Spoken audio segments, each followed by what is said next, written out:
हमारी सभ्यता के सबसे पुराने और आधारभूत ग्रंथ ऋग्वेद के पहले मंडल में ही सूर्य का बखान करती हैं ऋचाएं। और सूर्य से मिली अग्नि से ही शुरू होती है ऋग्वेद की पहली ऋचा अग्नि, जो सूर्य के प्रकाश और ऊष्मा में थी।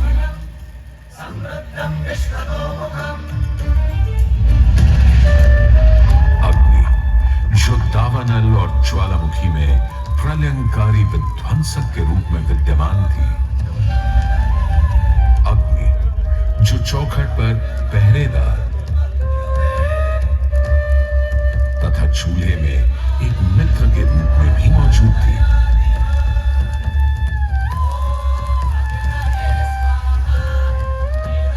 तभी तो भारत ही नहीं, पुरातन मिस्र में रा, दक्षिण अमेरिका में इंती, अफ्रीका में लीजा, फारस में अगी, चीन में झुरांग, जापान में कागुत्सूची और कोजिन, तुर्की में अलाज, यूनान में हेफेस्टोस हेलिकोस और रोमनों में वाल्कैन और फीबस जैसे पौराणिक अग्नि स्वरूप देवों की कल्पना विद्यमान है।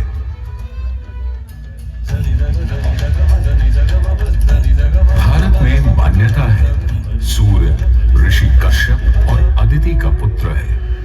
कहते हैं जब सूर्य की शादी विश्वकर्मा की पुत्री संजना से हुई तो संजना उसकी चमक से इतनी परेशान हो गई कि पिता विश्वकर्मा को छाया का निर्माण करना पड़ा। और तभी से चल रहा है सूरज की रोशनी के साथ धूप छांव का खेल।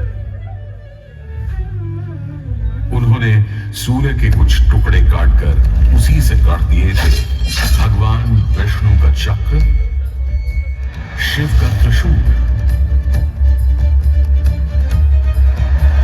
कुबेर की गदा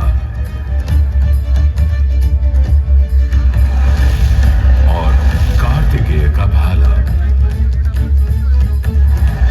किंतु इतना होने के बाद भी सूर्य बिना रुके अपने 7 श्वेत अश्वों के रथ पर आरूढ़ आकाश की परिक्रमा करता ही रहता है, करता ही रहता है।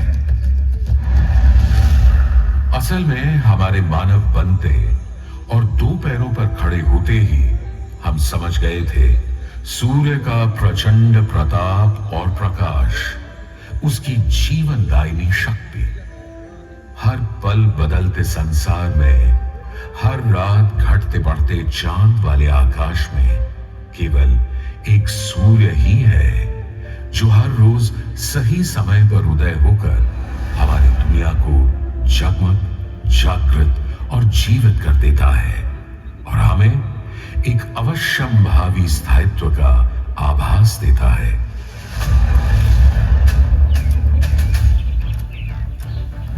सूर्य से ही तो हमारी फसलें, फल, पक हमें भोजन देते हैं। सूर्य से ही तो हमें बादल और बारिश मिलती है। और सर्दियों में सूर्य जरा रूठा तो जीना दूभर हो जाता है। पेड़ों के पत्ते झड़ जाते हैं, वन्य जीवन गुप्त होकर लुप्त हो जाता है और पूरी दुनिया बेरंग सफेद हो जाती है।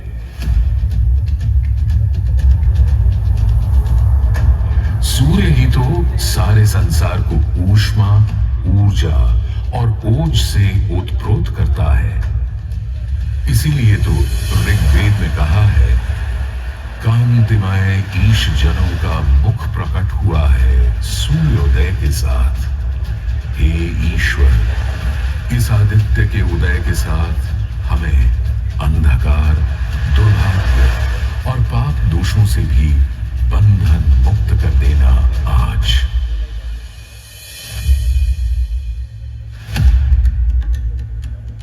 और अगर ग्रहण के समय सूर्य कुछ क्षणों को लुप्त हो जाए तो सारे संसार में हाहाकार मच जाता है।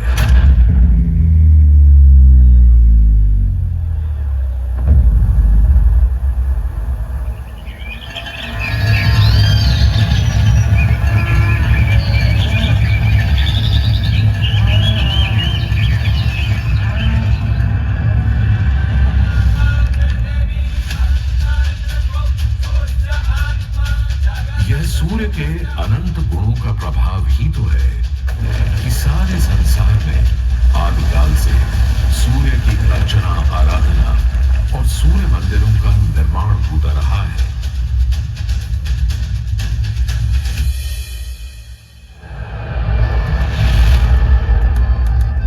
दक्षिण अमेरिका के इंका काल के सूर्य उपासना स्तूप, मिस्र के रामसेस मंदिर परिसर में स्थित सूर्य मंदिर, रोम और यूनान, चीन और जापान, मेसोपोटामिया और ईरान के सूर्य मंदिर और भी दुनिया भर में न जाने कितनी सभ्यताओं ने अपनी अपनी तरह की सूर्य उपासना और मंदिर परिसर देखे हैं।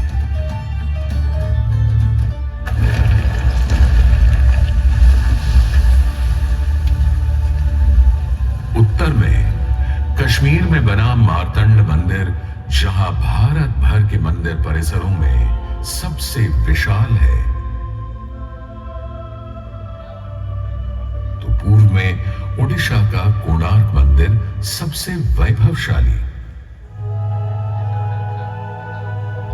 पूर्वोत्तर में असम और मणिपुर के सुंदर सूर्य मंदिर देखते बनते हैं,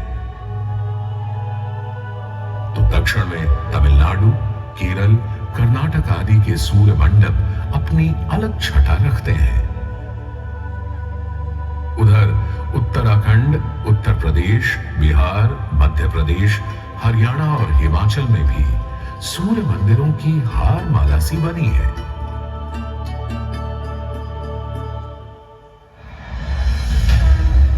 किंतु यदि मैं कहूं कि देश के पश्चिम में, अपने गर्वी गुजरात में, अपने इस मोढेरा में सदियों से स्थित आपके सामने खड़ा यह सूर्य मंदिर संसार का सबसे विलक्षण, विचित्र, वैविध्यपूर्ण, सुंदर, सुरूप, सुघड़ और सुघर मंदिर है, यह अतिशयोक्ति नहीं होगी।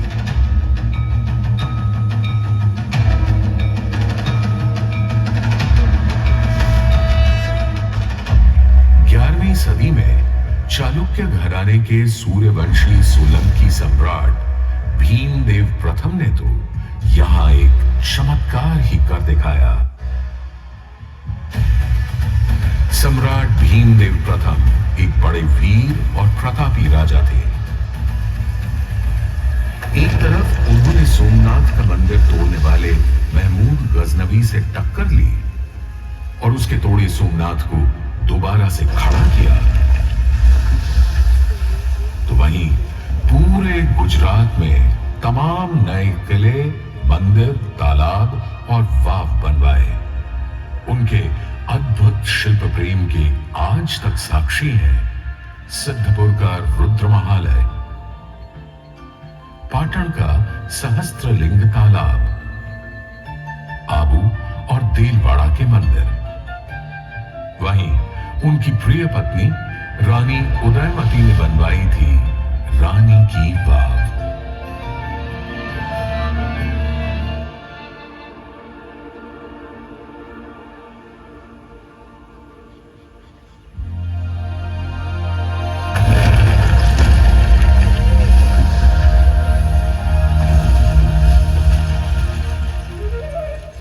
किंतु इन सारे स्थापत्य और शिल्प के नमूनों से कहीं ऊपर था राजा भीमदेव का पुष्पावती नदी के किनारे सन 1026-27 में करवाया इस सूर्य मंदिर का निर्माण। मेहसाणा से 20 किलोमीटर दूर बने इस मंदिर में आज नदी भले थोड़ी दूर चली गई हो, पर मंदिर के ठीक सामने बना सूर्य कुंड इस सुंदर परिदृश्य में पानी की कमी खलने नहीं देता। सूर्य के प्रकाश पुंज और जल का यह खेल पूरे परिसर को तरंगित और झंकृत करता रहता है।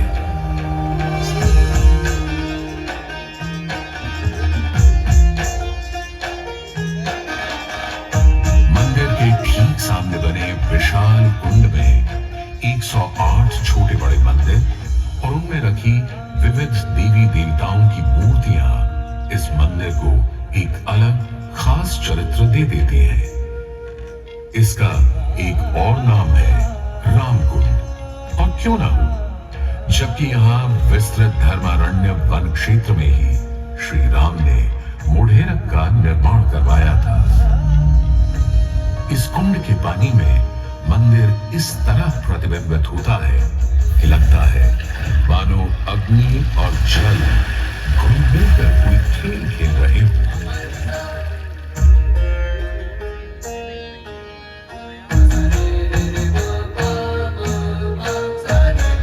तालाब की तरफ से सीढ़ियां चढ़ते ही एक सुंदर तोरण आपका स्वागत करता है। तोरण से होते हुए जैसे ही आप मंदिर के पास पहुंचते हैं, एक नया संसार सामने आ खड़ा होता है।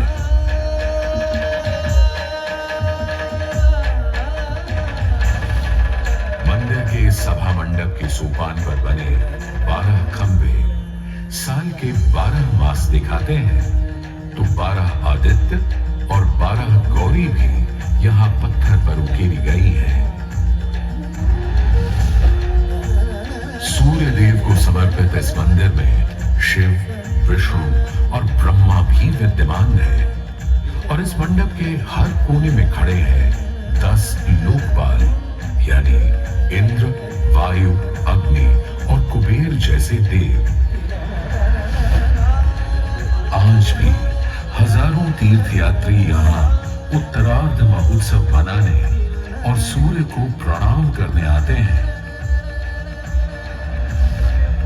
इस हेरिटेज साइट पर हजारों देशी विदेशी सैलानी भारत के इस विलक्षण सूर्य मंदिर को देखने, समझने, इसकी वैज्ञानिक पहेलियों को बूझने चले आते हैं।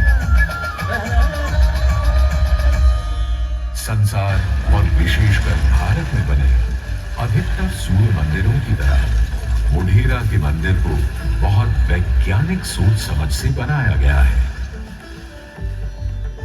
पूर्व पश्चिम धुरी पर पूर्वोन्मुखी यह मंदिर इस तरह रचा गया है कि विषुव पर्व के दिन, यानी उस दिन जब दिन और रात ठीक बराबर होते हैं, सूर्य की पहली किरण सीधे गर्भगृह में स्थापित सूर्य प्रतिमा पर ही गिरती थी।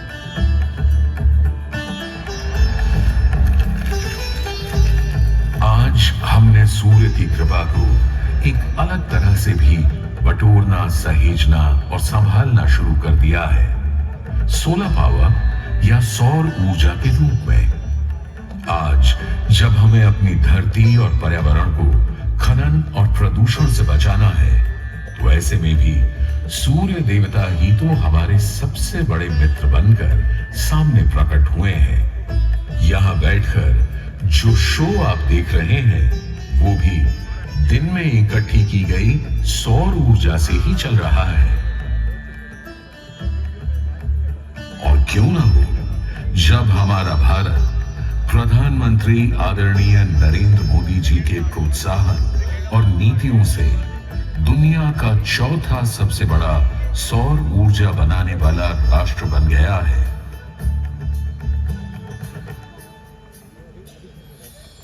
गुजरात देश का पहला राज्य है जिसने सौर ऊर्जा को ध्यान में रखते हुए नीतियां बनाई, निर्णय लिए। हमने नहरों तक पर सोलर पैनल लगा दिए और जिसकी चर्चा विदेशों में तक में।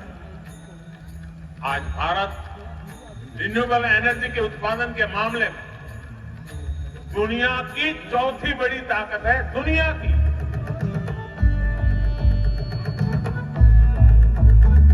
आज भले ही इस मंदिर से सूर्य की मूर्ति हट गई हो, पर सूर्य ने अपनी कृपा दृष्टि कभी हमारे संसार से नहीं हटाई।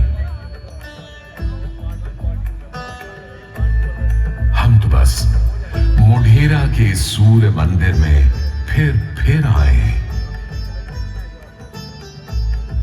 और कवि प्रदीप की लिखी इन पंक्तियों से आकाश में विद्यमान सूर्य से गुहार लगाएं कि जगत भर की जिंदगी के लिए, करोड़ों की रोशनी के लिए सूरज रे जलते रहना, सूरज रे जलते रहना।